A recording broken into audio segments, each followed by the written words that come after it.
Hello, my name is James, and I've been learning Japanese using immersion learning methods for about a year now.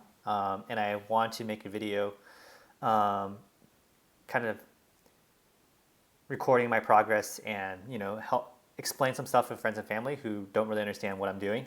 So yeah, and because that's the case, and I'll probably share this with also other like internet strangers, I'll probably be repeating a lot of stuff for people who already know this stuff. Like, feel free to skip that. There are timestamps.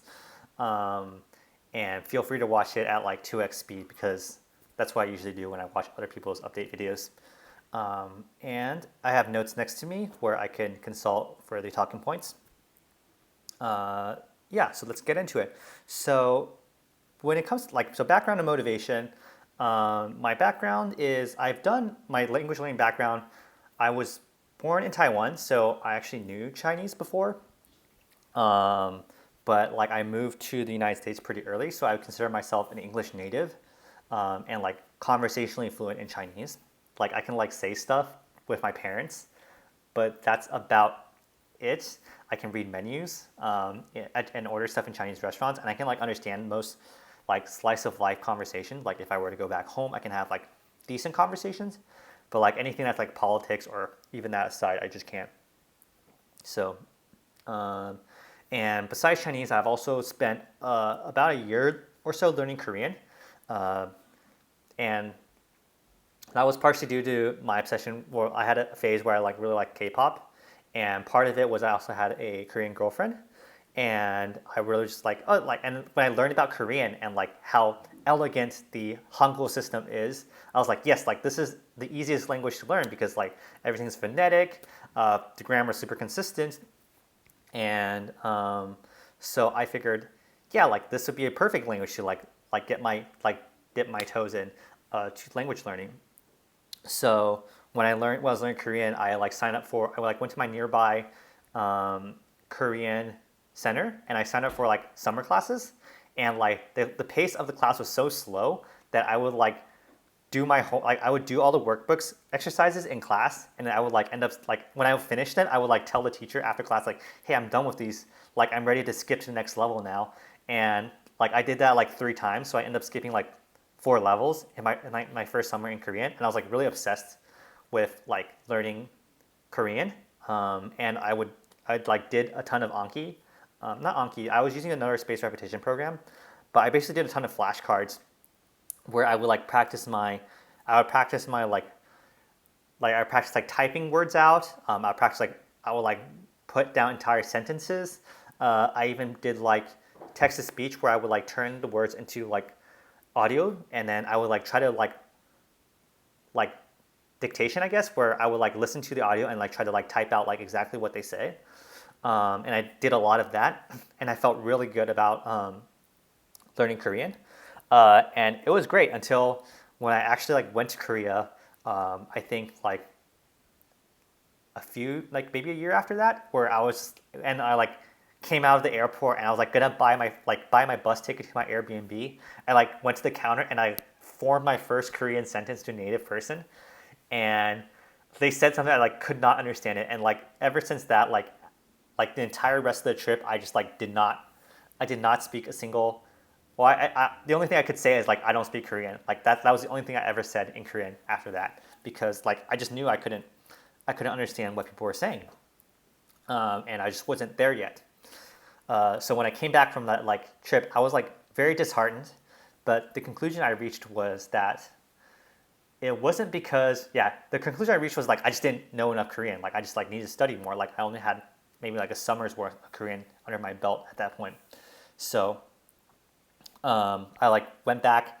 I like took another class this time through my university, and and I don't think things have really improved from that. So, and also like at that point, I think a little past that, when I went back to Korea again, I like also didn't it didn't really help. So after that, I like gave up on Korean. So that was my Korean journey, and afterwards, so Japanese. Uh, when I was taking Korean classes in college, I actually concurrently took Japanese 1A, or like the Japanese intro class, where we did basically we did Genki 1 throughout a semester, and like that one I like barely kept up, partially because I was also taking Korean, but I also passed pretty easily, I guess. It felt kind of hard mostly because I just couldn't get the like Tay forms right. Like I would just have to like think that all the time. So after that, I just couldn't. After that semester, I just like didn't really go back to it because I just didn't have time, and other things in life just came up. Um, so that was in 2016. So let's fast forward to December 2019. So December 2019, I had just quit my job, my last job. I was like kind of burnt out, and I during like my time off, I went to visit Taiwan and Japan. I've been there before. Like I've always enjoyed going to both those places. This time around, when I went to Japan, I was like, I can see myself like living here for like some period of time, like between months to years. Especially when I was thinking about like when I was just like kind of burnt out from tech, and when I was kind of burnt out from tech, and I've been living in the Bay Area for like 15 years at that point. So I was like, yes, like this is like if it's anything that's like as far removed as Bay Area, it'd probably be like Japan or something. So so that was in February when I visited, and when I came back, I was like, okay, like let's make plans. Like I'm gonna like do a trial run where I'm gonna try to live in Japan for like 3 months, and see if that like is something I would like consider doing for even longer term. So so part of that, I like decided like I'm gonna enroll in like a Japanese learning like language school, like language learning intensive school. So I asked, like I did my research, I like found one, I like contacted them, and they like wanted me like to take a placement test basically. So they sent like a PDF of like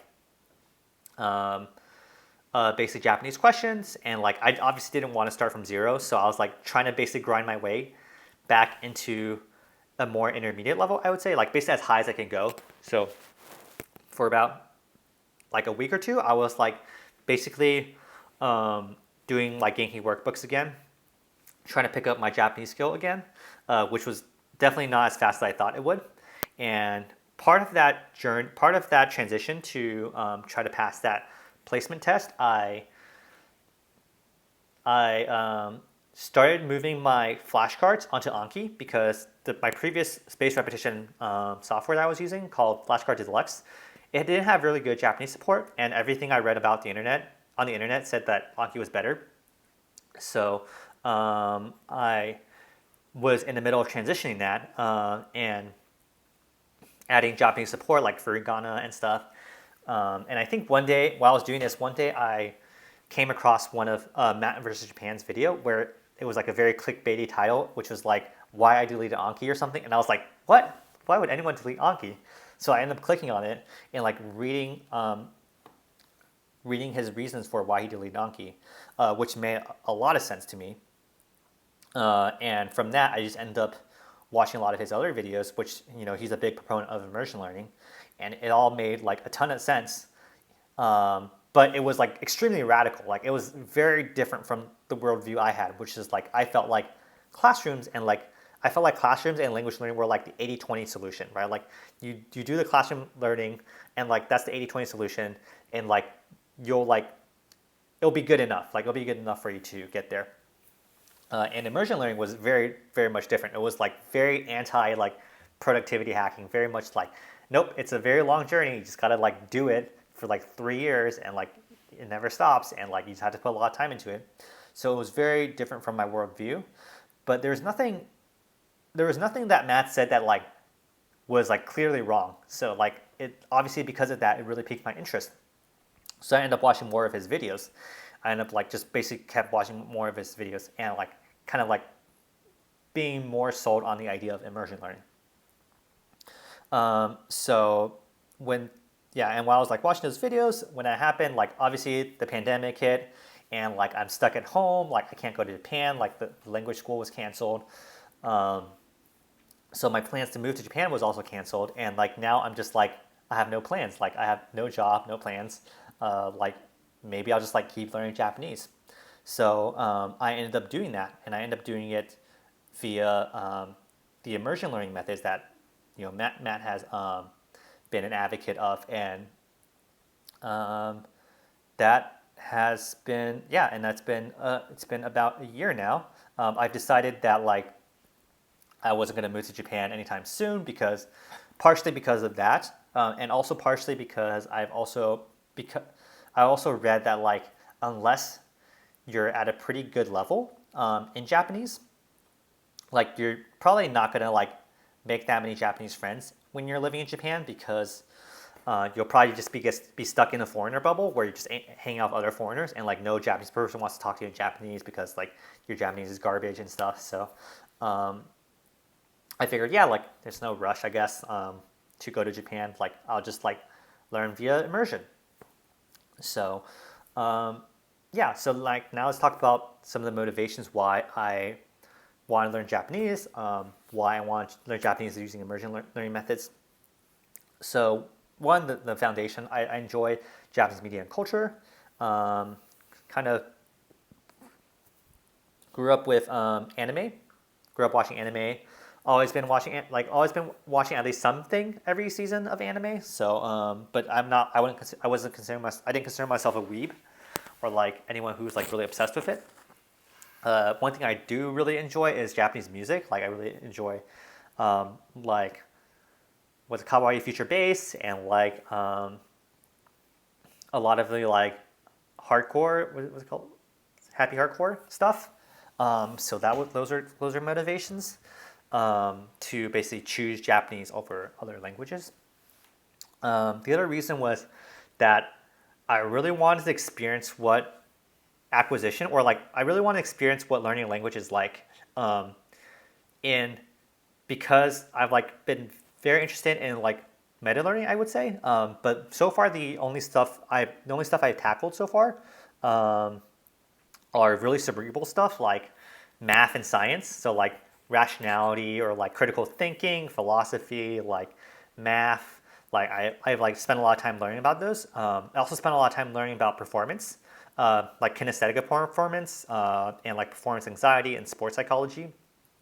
But language learning was very different. It was very different from those two, which I had mischaracterized. I thought language learning was very much a cerebral thing, but from the stuff I was reading, it seems to be that it's not the case. And there are a lot of these people who describe the subjective experience of learning, of being fluent in our language, and it like really much piqued my interest. So I was like, like let's do it. Like I am curious. I really want to experience this. I really want to see what it's like to acquire a new language, since it was so radical from my own worldview. Third, I want, like, this is kind of dumb, but like I needed a way to relax, because like one of the things that like caused me to burn out in the first place in 2019 was like I didn't know how to relax, because it was hard for me to like not do something productive, and it was hard for me to not do something productive, and when I'm not doing something productive, there's always a part of my brain that's like you're not doing something, like, and like therefore I can't relax even though I'm like doing a relaxing activity. There's always these intrusive thoughts like, oh yeah, like you could be doing this, or like your friend did this other thing a while, like during their free time.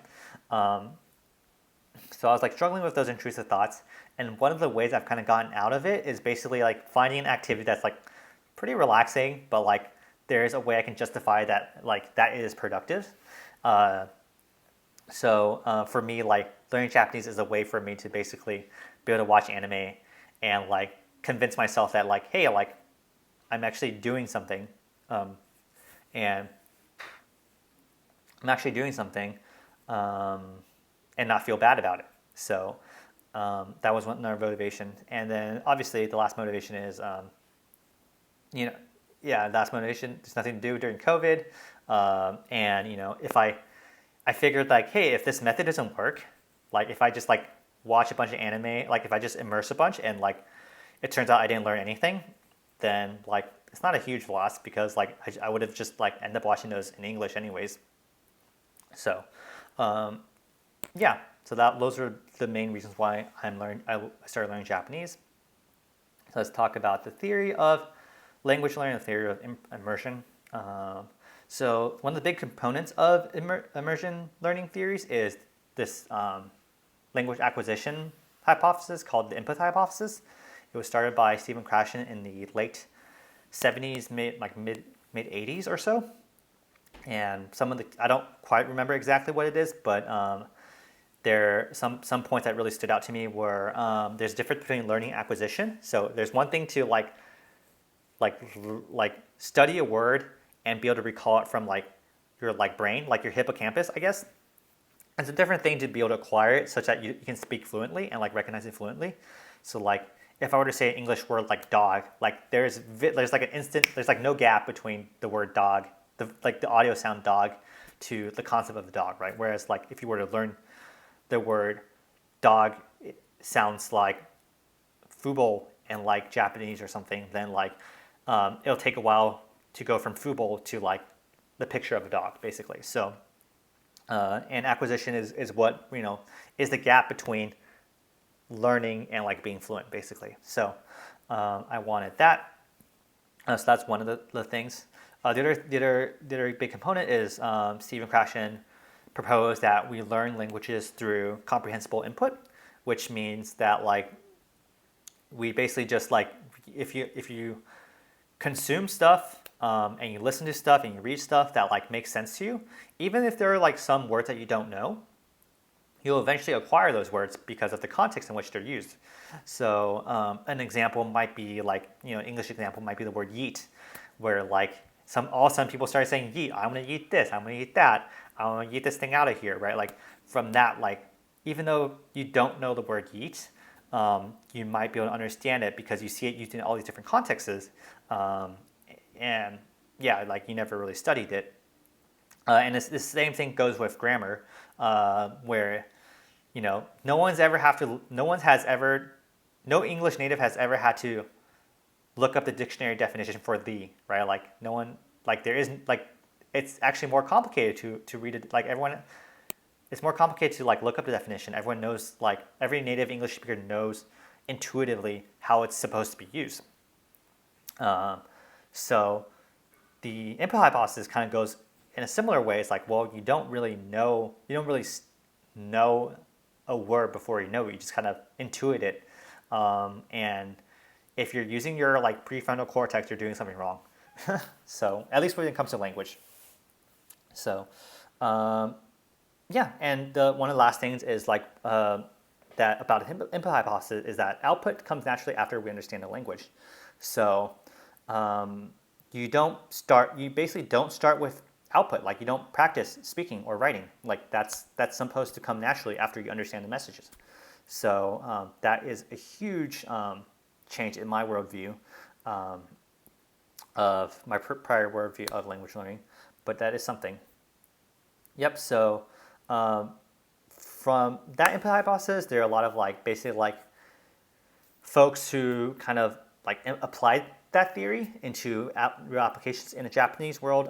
There's this guy named Katsumoto who basically started his method called AJATT, which stands for All Japanese All the Time, which is basically you just try to spend as much time as you can, basically every waking hour, consuming Japanese content. So like reading books, watching anime. If you're like going for a walk, like you have it on, you play Japanese stuff on your iPod, like stuff like that.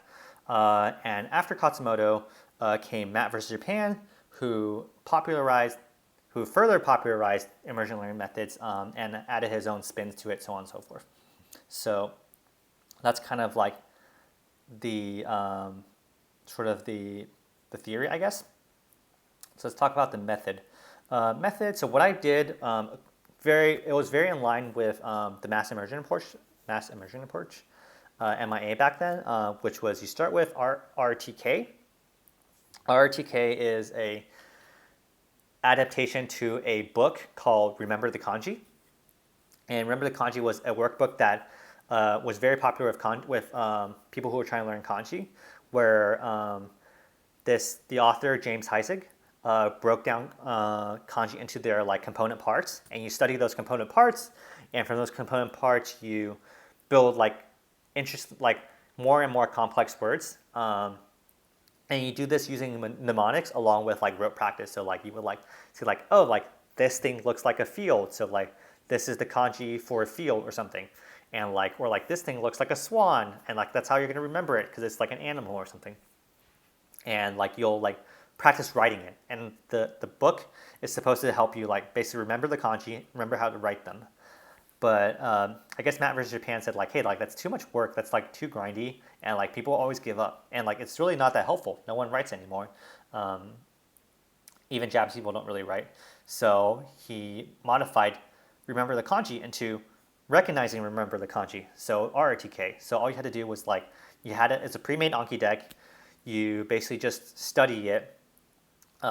You basically study it by looking up a kanji and saying like, okay, this roughly means this.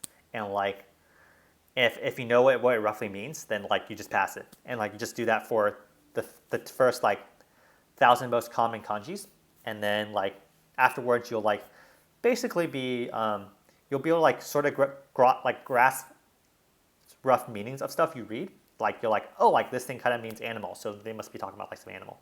Or, like this thing must be say, so he must have said something, even though you don't know the readings, even though you don't know the rest of the stuff, like just from the kanji, like kind of grok it. So it's just like it's like a bootstrap mechanism for you to like basically start immersing. And the other bootstrap mechanism to help with immersion was Tango N5 and N4, which are two Anki decks of basically the top 1,500 or so most common Japanese words. And they're just like, you just study them. You listen to, so for me, I listen to the audio, and if I understood what they're saying, then I pass them. So that was that also, yeah, and that was that. And then everything else was just like, okay, like, and everything else in parallel was basically just consume as much Japanese content as you can. So for me, I like would watch like 4 to 6 episodes, 4 to 8 episodes or so of anime a day. And if there was a word I didn't know, I would like look it up.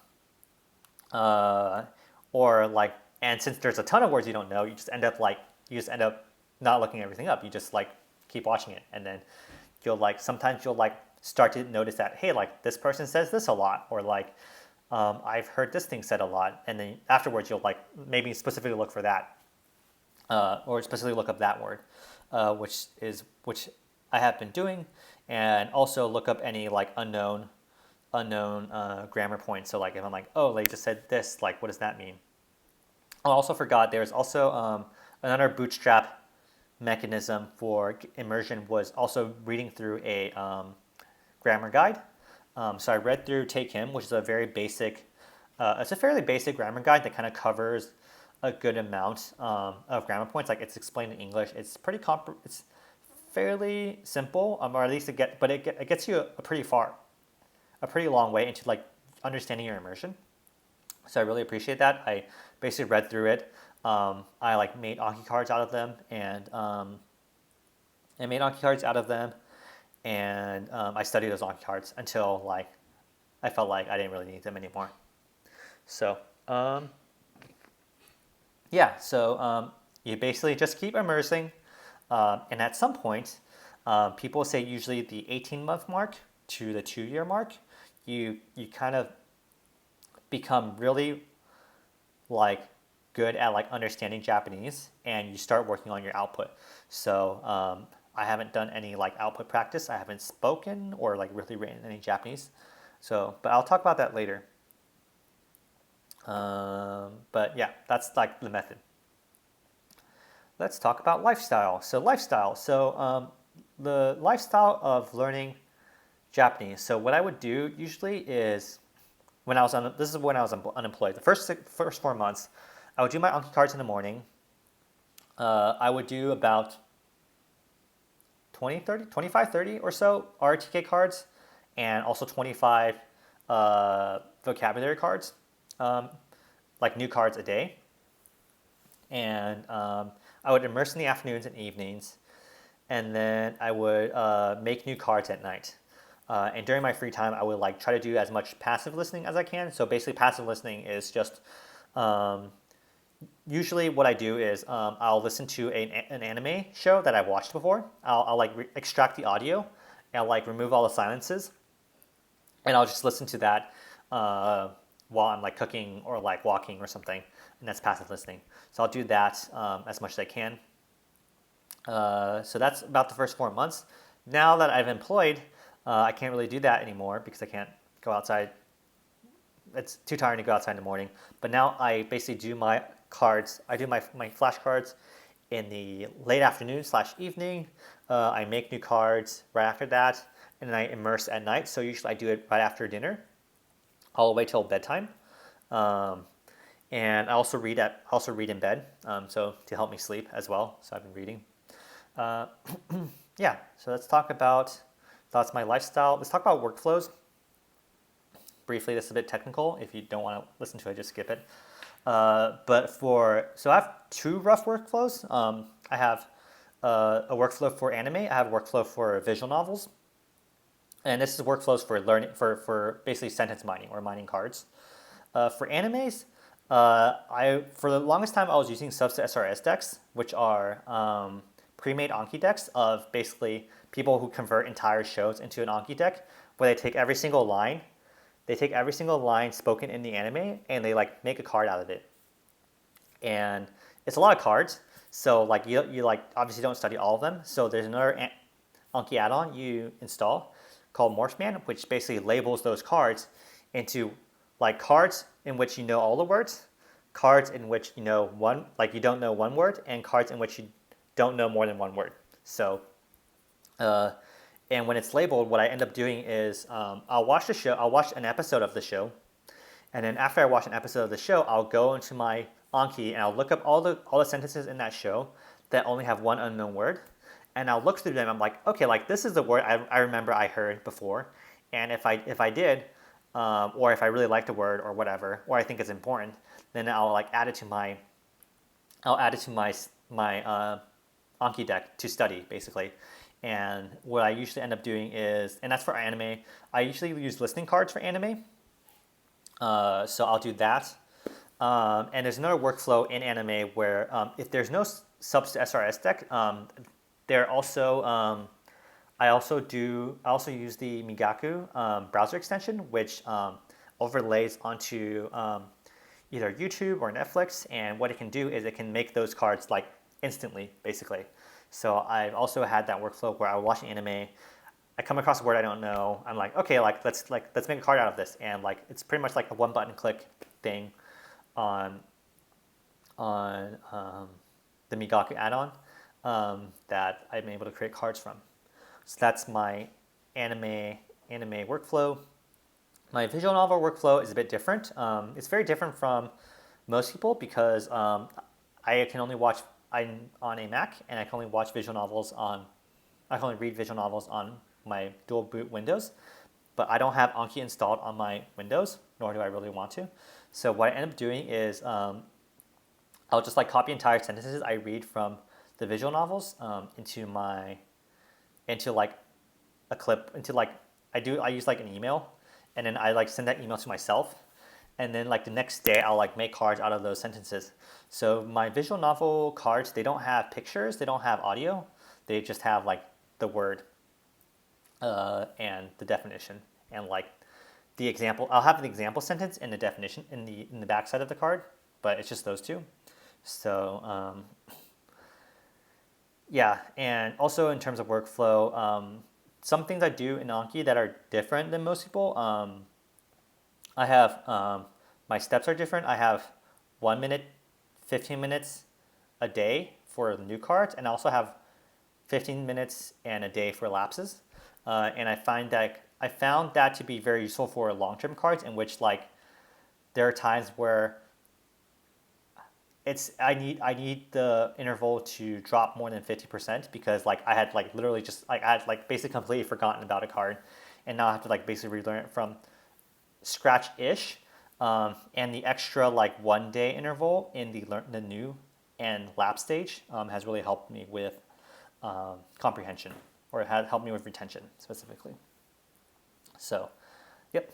So let's talk a bit about the pros and cons of the lifestyle, because I think this is really important, because 95% of the time you're living a lifestyle, and for people who are considering doing immersion learning, I feel like you should be aware of these, because I certainly really wasn't aware of what it's like to learn via immersion learning methods. So, and these are pros and cons compared to traditional classroom learning methods. So pros, one of the biggest pros is like you get to enjoy Japanese media guilt-free. Like, no one wants to grind a textbook, right? Like, no one wants to sit down and like write. Like, you have to spend time aside. They set time aside to write those things. You have to like read like really dumb, like made up scenarios between like Mary and like Takasan, and like it's just really dumb down, like really terrible production, right? Like, it's so much better to just be like, yeah, like I watched Pokemon and like it was awesome. Like, I learned like how they like say like fire blast in Japanese or whatever.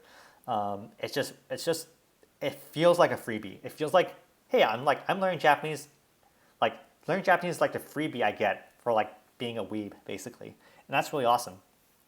Yeah, and you also get, besides being able to consume Japanese content, you also get to be more in touch with like I feel like much more in touch with Japanese culture, right? Because you're consuming the same content natives would consume. Like, you're like not really dumbing down your content. You can start picking up slang. Like, you can start saying, you can start understanding references and jokes. You can understand like what kind of holidays people celebrate, because they always show that in the animes. Yeah, and like people make references to historical events. People make references to celebrities. Like, you can start picking up on those, and it's super awesome. And yeah, and then the other benefit is like you get to like by using the immersion method, I was also exposed to more different Japanese mediums. So like before I started, all I really cared about was watching anime. But ever since I started, I've gotten more into light novels, manga, visual novels are a huge thing right now for me. Like, virtual YouTubers are a huge thing. It's really funny. Like, some YouTube channels are really funny, and it just feels awesome, because it kind of feels like you're traveling, because you're experiencing the culture. Whereas like if you were to do this in a classroom, like you might read about Japanese culture, but like I feel like when I did that for Korean, there was a very large disconnect between that and like experiencing it for yourself, or like experiencing it through the lens of a Japanese native. So those are the pros. The cons, there are a few of them. So one, it's super time consuming. Like, it's about 3 to 4 hours a day for me. I've been doing about 3 to 4 hours a day for a whole year. I don't think I maybe like missed 1 or 2 days of that. But I've been super consistent with basically doing 3 to 4 hours of Japanese studying a day. And the consensus so far with the language learning community, or language learning gurus, is that to make the bare minimum amount of progress, you probably need about 2 hours a day. 2 hours a day, probably about an hour of immersion, maybe half an hour of Anki, and half an hour maybe like making Anki cards. So that's like the bare minimum. So bare minimum, you need 2 hours a day. So it's a lot of time. And like it's pretty much all, like learning Japanese is pretty much all I do outside of work. And I mean, there are ways to recoup your time. Like I would stretch or like do light exercises while I'm watching anime. And like I'm sure when lockdown is over, I will also probably use my like commute time to also basically do some more immersion. So that's the first con. Second con, it's very cognitive demanding. It's like watching anime in Japanese is more tiring than watching anime in English, because you have to focus. You have to hold the intention of like trying to understand what they're saying, and you had to like take the mental beatings of not understanding something, because it hurts. It hurts to like want to understand something but not understand it, and try to be okay with that, because that like takes that self-regulation. And that could be very tiring. And Anki is a mental grind. Like, you're doing Anki cards. Like it's like Anki spaces those cards in a way that like forces you to like exercise your brain, such that like you need just that much extra effort to like retrieve those words, and it's about 30 minutes to an hour a day for me, and like that's definitely not easy. And there are days I really want to quit, but I don't. Um, and the learning Japanese all takes up a lot of brain space that could be used for other stuff. Um, yeah. The other thing is immersion. Learning Japanese through immersion is a very socially isolating experience. Like there are times I feel very lonely, I would say, because when you're learning Japanese, all you're doing is like you're sitting in a room, you're like reading a book, you're watching anime, you're not interacting with people. It's not a social activity, uh, and it, kind of, sometimes it just like sucks, I guess, because and it sucks even more because most of my friends aren't really interested in like Japanese culture or Japanese media, or and even fewer of them are interested in like immersion learning, right? So I like don't really have anyone to talk to about this stuff, right? Like people will ask me like how my weekend is. I'm like, yeah, like it's okay. I like watch this thing, and they'll be like, cool, and like that's the end. That's it. But that's all I do outside of work. So there's not like I don't have that much in common with the people with my friends anymore. So there is that like cost, I guess. One thing that's been able to offset that feeling of isolation is I've been able to join some Discord servers where there are a bunch of immersion learners, and that's been really cool. That's been really a huge crutch in helping me like feel more connected to what I'm doing and feel more connected to other Japanese learners, and that's been really awesome. So, yeah. And then last con, can make your English worse because you're spending less time in English. I can definitely feel it. Feel my English getting worse. Cool. Moving on. Milestones. So milestones, I see. Started in March. In April, so month one, I finished RRTK. I finished Tango N5. And in month two, I finished Tango N4.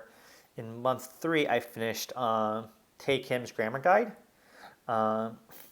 In month, four, I started doing the monolingual transition, which is I basically try to like study words that are found in monolingual dictionaries.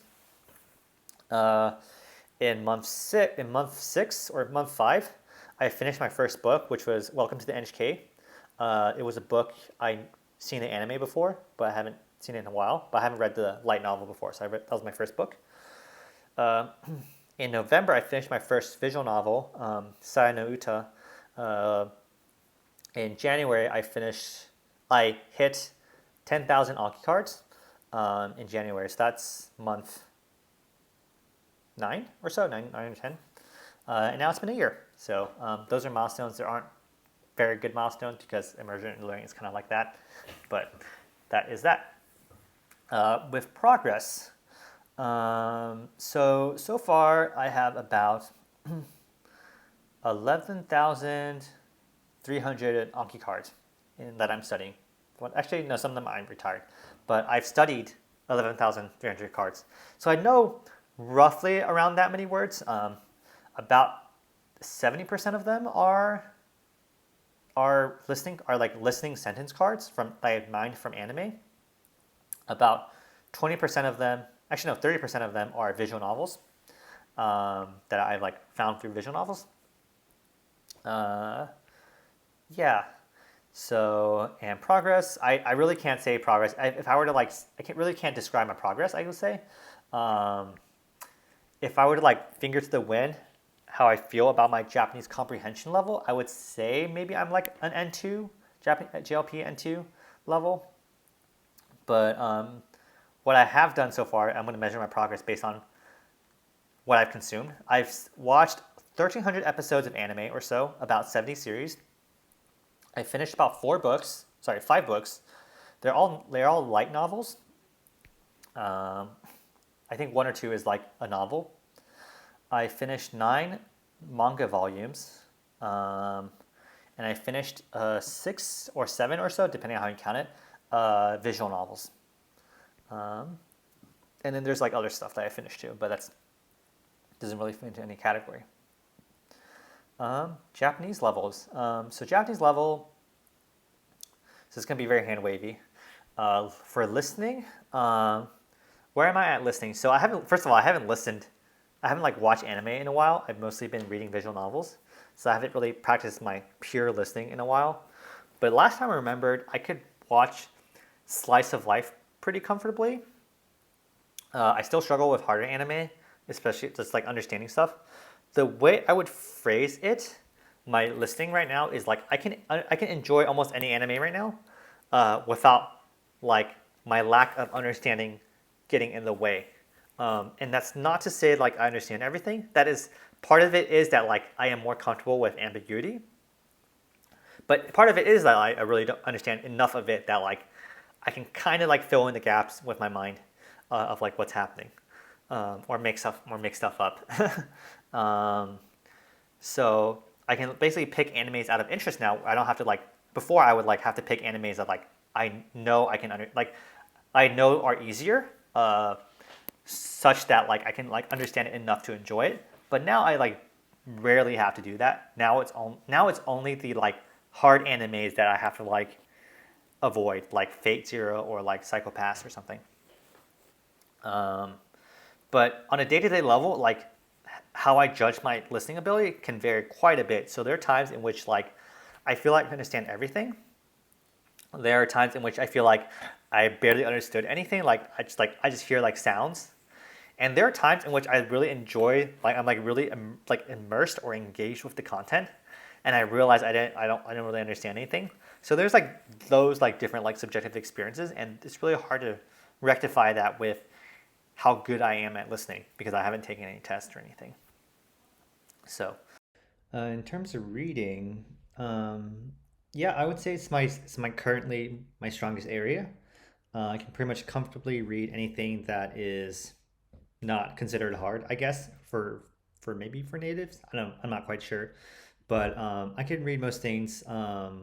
Like for example, I'm reading Norwegian Wood by Murakami in Japanese right now, and it's been a pretty like smooth read. That like I don't have to. I rarely look up words. I maybe look up a word once per page if I like, or I usually come across a word that I don't know like once or twice per page, which is not bad at all. And I can probably, so I've measured my reading speeds for somewhat, and I can read about 10 to 15,000 characters an hour. That's about 200 characters a minute. And I actually Googled this, that the average Japanese person can read about 400 to 600 characters a minute. So my reading speed would be about half to a third of a Japanese person, average Japanese person. So I thought that was pretty cool. But I don't know if like the average Japanese person has the same connotation as like, say, the average American in terms of reading speed. So I'm not quite sure. So that's like there's that caveat, I guess. Um, with reading, I've been able to acquire enough vocab that I'm like starting to be able to like guess reading like guess kanji readings, as well as meaning, for the most part. Like there are like a lot of words for big, but there's some. So for example, there are a lot of words for big, but there might be some words that's like enormous, or like some words that's like some version of big that describes like liquids, or like some version of big that it describes a lot of people or something. So there could be some nuances there, but for the most part, like I understand, like I can. There are a lot of instances where I'm like grokking new words just the gist of what, um, by the gist of the kanji, I guess. Um,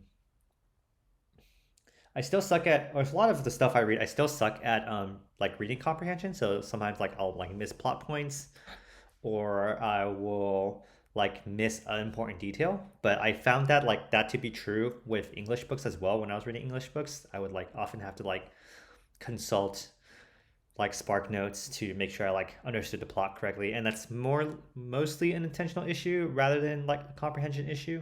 Like there was a book I was reading that I like. It felt really easy when I read it, but then like when I like reflected, I was like, actually, I didn't understand really anything from the book, and that was like kind of a bummer. But I'm not too worried about it. But what is nice is like when I do read, like there are a lot of times where I can get into a flow and I could like kind of forget that I'm reading Japanese. I can just like experience the story rather than like feel like I'm like having to consistently like struggle with the language, and that's really awesome. Um, and with reading, I pretty much understand everything. I feel like I'm still missing some grammar points, or like some grammar rules, whatever. But it hasn't been often enough that like would cause me to struggle too much. It's more like, and the reason why I feel that way is because there are some sentences where I'm like, like there, like even though I'm looking up the words in this dictionary, it doesn't seem to like show up. So maybe it's some grammar structure that I like haven't really been able to really look up. So yeah. Moving on. So, speaking and writing. So, one of the main proponents, or one of the conclusions that about the input hypothesis that Matt reaches is that he definitely recommends basically not speaking or writing at all. Not saying like not saying like in moderation that it's actively harmful for you, but it's just not that helpful. And if you do it early, it can harm your speaking abilities or harm your accent. Basically, what he calls like you'll fossilize your accent. So basically, if you were to try to learn how to speak from the get go, you just wouldn't be able to hear what you're doing right or wrong because you just don't have the ear for it. And the path, like my understanding is like the path to speaking a language is not, it's not, the path to speaking a language is not the same path you would when you like try to construct a language from like from like a grammar point, I would say. So like if I were to practice speaking by memorizing some grammar rules and like applying those grammar rules, like that would not get me towards being a better speaker. And it seems to be a completely different path. So I just haven't really tried to exercise that muscle, I would say. But one thing I am kind of sad about, I guess, is that I was really hoping that like I would be able to just like naturally output, I guess, because I guess the input hypothesis, like once you understand something, like you'll be able to just you'll be able to like say stuff like that comes out of your mind and stuff. And I feel like I've kind of checked for some words, some grammars. I feel like I checked that box where I'm like, yeah, I understand like what it's saying, but yet I haven't been able to speak it or write it well. I guess mostly speaking. Writing is a bit different. Writing, I have more time. But for speaking, I'm like, okay, I like understand this, but I haven't been able to like fluently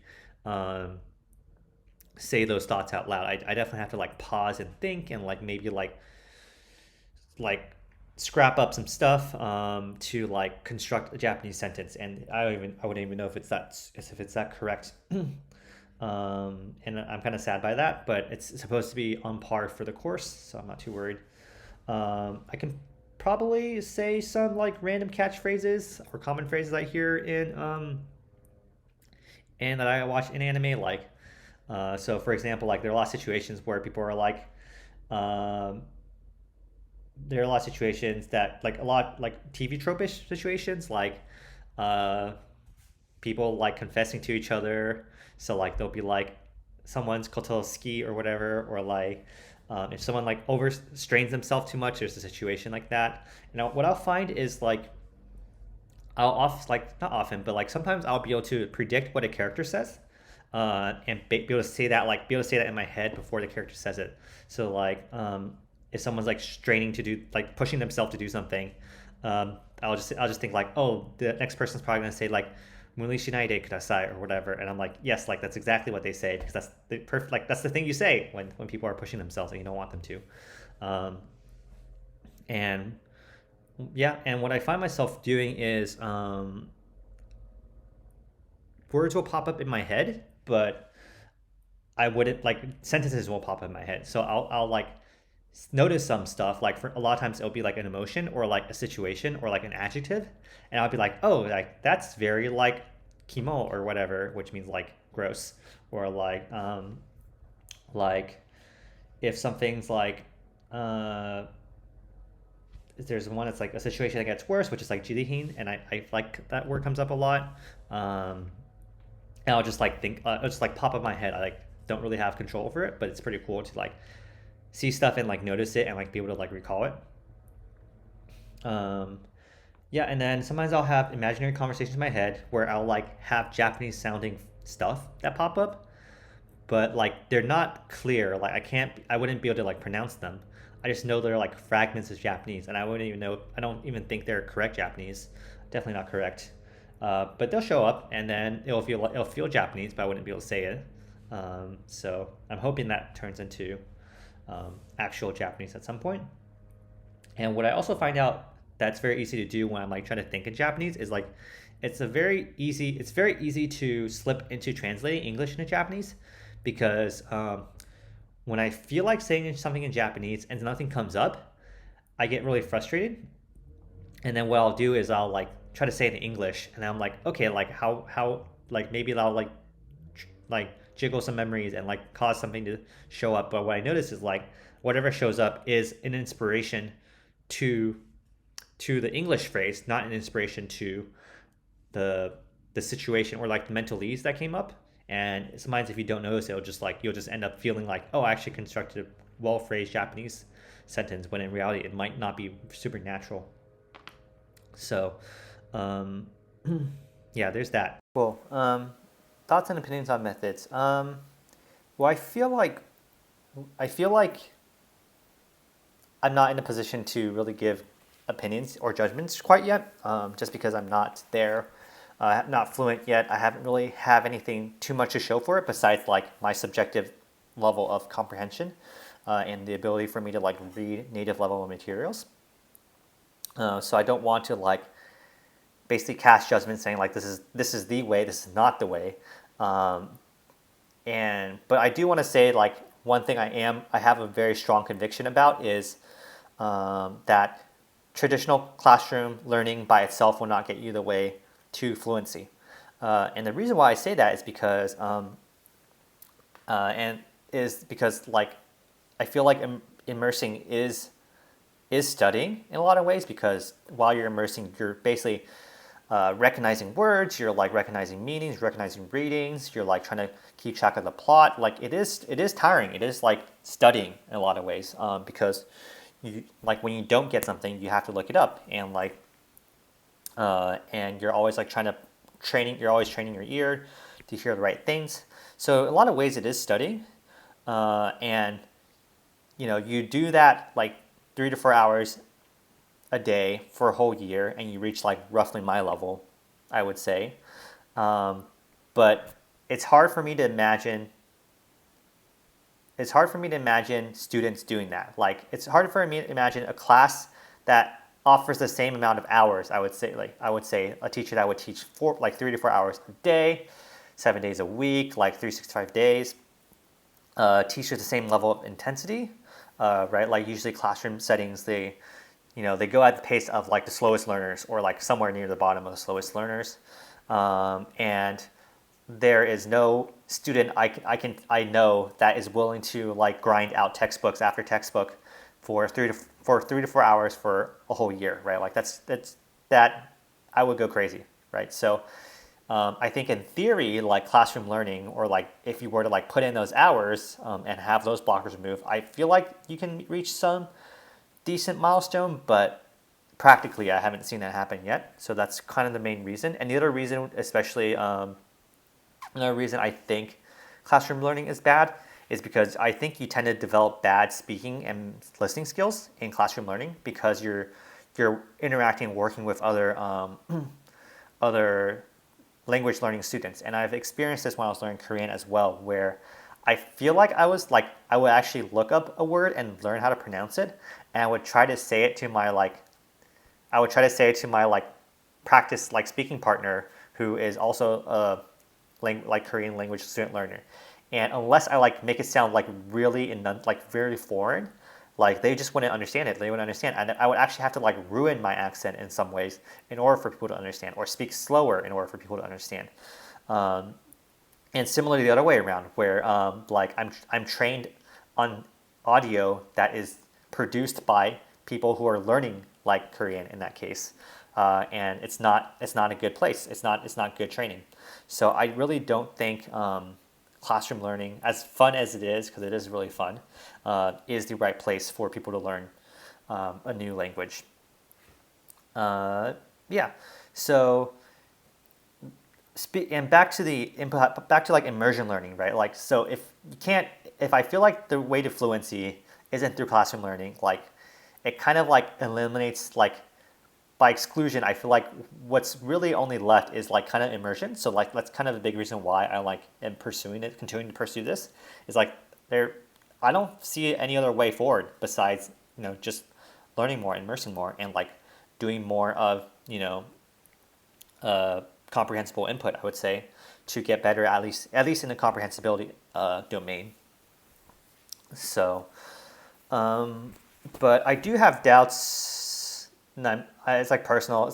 It's more like a feeling rather than like intellectual doubt, because like I haven't been able to output. Like the output frontier just isn't there, and I know it's like I don't want to rush it, and I don't feel like and I'm not there in terms of comprehension to be able to like say that. But it does, by not being able to speak, it does create doubt, and I think that's something a lot of people struggle with, even though they know the theory is sound or whatever. And the other thing I've noticed was that I think there is this like I guess agenda being pushed or something, where it's like, oh, we learn just like babies or whatever, and like we like acquire words naturally, and like when we hear a word like 1,000 times, we like acquire it. And how that plays out into the method is that basically a lot of people, or I guess the recommended way to sentence mine, or like to pick something to study to put in your Anki cards, is to like basically like be able to like pick it out first, like be able to notice that it's there, and then like put it in your Anki deck. So basically like, yeah, notice it first and then put it in your Anki deck. But what I found out is like I tend to do the opposite, where I like when I encounter it like first, I'll like put it in my Anki deck, and then like I'll like acquire it. So I'll basically like learn it and like have like some mental hook in my head. It's like, oh, this is a word and this is how you read it, and this is roughly what it means, and then like fill in the details later, rather than like the other way around, where it's like, okay, like this blargo I feel like means this, and then like someday you like put it in your Anki deck, and then all of a sudden it's like magically well, not magically, but like all you had to do from that point is like just to retain that memory rather than like learn it. I feel like I'm learning first, then acquiring, whereas most people, I feel like they're acquiring it. Or not most people. I feel like the method that is being proposed is that people acquire it and then they have to like maintain it. For me, I feel like I have to learn it, acquire it, then maintain it. And the learning part is much more proactive, where I'm just like, okay, I see a word, I'm gonna put it in my Anki deck, and afterwards I'll start noticing it more in my immersion, and after I start noticing more in my immersion, I'll like acquire it. So that's something that I felt like was different from what Matt was proposing. Cool. Things I would do differently. I think first things, there aren't a ton. I basically had to like figure out, like I had to like think pretty hard to figure out what I would do differently. But one thing I would do differently is I probably would skip art as a Chinese speaker and someone who can recognize Chinese characters. I would probably have skipped RTK. I think it's good for most people, but it wasn't for me because I can already distinguish kanji. Two, I would say I think in terms of getting into reading, besides subtitles, which I feel like I don't know if I would want to read that, but in terms of reading, I think the perfect medium to get into reading are visual novels, because they have sprites, they have like a lot of contextual clues to like help you understand what's being written or what's being said. There are voice lines, so it keeps you engaged, and there's like generally enough repetition that like you'll never miss out on any like plot points. And another huge thing is like the ecosystem of tools to basically like be able to do lookups in visual novels is kind of insane. Like you can do dictionary lookups in like sub-seconds. Like you literally just have to hover over a word and you'll like see what it means. So like that feedback loop was really nice when it comes to visual novels, and I think it's a great introduction into reading. if you're looking to go into reading. Another thing is I do differently. Not worry too much about monolingual transition. I like spent some time studying a monolingual deck, I guess, that Yoga made, but I don't think that's worth it. I also don't think it's like worth it to be religious about using the monolingual dictionary. Like I don't think you should. Like I don't think you should. At my stage, I don't think you should be even. I don't think you should be throwing out the the Japanese to English dictionary, because there's some words that you're just like, yeah, I'll like it's a proper noun. Like I'm gonna like read the English like literal rather than like trying to understand it in Japanese, right? Like for example, dog. Like dog is dog. Like you don't need to describe it as like the Japanese definition will be like it's a canine with 4 legs and like this many teeth or whatever. But you don't need to know that. You just need like I don't want to spend my Japanese reading time reading Japanese dictionaries, right? I prefer to do that. I prefer to spend that time actually like reading like interesting content, and dictionaries are not interesting content. So I wouldn't worry about that. Matt made it sound like, at least this is in 2020, Matt made it sound like it was something you did once, like the monolingual translation, you did it once, and you're like, it takes like 4 to 6 months, and then you're done with it, and then you just like never have to like use an English dictionary.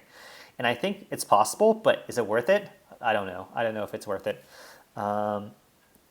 Cool. And I would say, and another thing I would say about is pitch accent. I wouldn't worry too much about it right now. I would notice that it's there.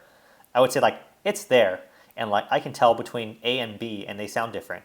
But besides that, I don't think you need to worry about like whether it's like Heiban or whatever, Odama or whatever. I don't care. I think that's something you would spend more time thinking about once you have the brain space to do it, which basically means when you understand pretty much everything that's being said. Lastly, I would say one last thing is I was huge on sentence cards, basically having the entire sentence in my Anki cards. My Anki deck is broken into Japanese listening and Japanese reading, and the listening deck is from anime, and the reading deck is from like books and visual novels. And Matt was a big proponent of sentence cards for just sentence card in general. So I kind of took that and ran with it, and I made my reading deck also sentence cards. But I think in hindsight, I would prefer to have my reading deck only just be words, because it just takes longer to read sentences, and it's like much easier to remember the context than it is to remember the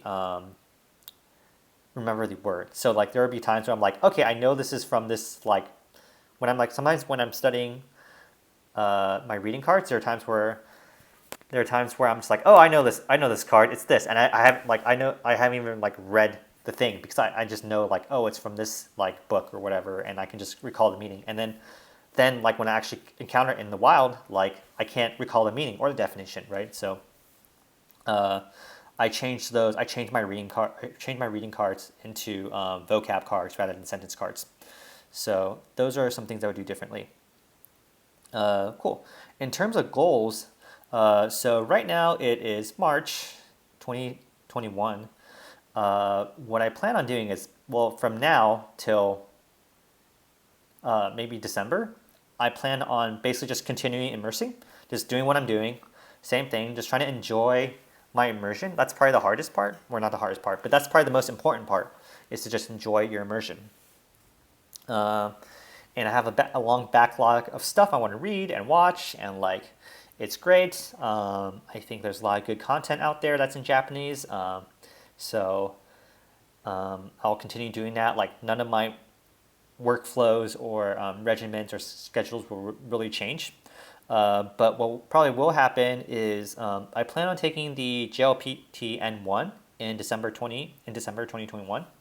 And that is the highest Japanese level proficiency test around, I guess. And it is reading and listening, which is perfect. So like it's perfect to my schedule. And I plan on taking that and passing it. So I'll probably start studying for it. What I'm told is like you don't have to study too much for it, but you still do if you like want to like have a decent score. but most of your foundation, it comes from your immersion. So I'll probably start studying it for it like maybe 2 months in advance. So like maybe in October, or yeah, maybe October, I'll start studying for it. I'll do a pulse check when I register though, and that registration is probably in July. So I'll probably take a mock test in July and see how far I am. And then decide whether I want to take the N1. But I'm pretty sure, I'm like 80%, 85% confident that I'll be able to take it and pass it, given my current progress. So that is my goal. And then after I hopefully pass the N1, I'll start working on speaking and speaking and writing. So I'll probably transition into like doing the shadowing practice and like making sure I can like say stuff correctly with the right pitch accents and whatever. So yeah, those are my goals. Lastly, just want to say some thank you. So I'd love to thank Matt versus Japan and the Refold method for introducing me to the immersion learning. I think Matt is a really eloquent speaker who is able to communicate his ideas well, and has been. I basically read through his entire watch all his videos, even all his Patreon videos, and it definitely helped me a lot. Yep, and I also want to thank the Moe Way, which is a Discord server that I also help run.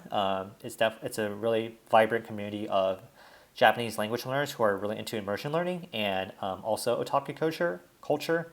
And from that, I've been able to join their book clubs and be able to read more, as well as get a lot of help and technical help and tooling around immersion learning, and that's super awesome. So big thanks out to them.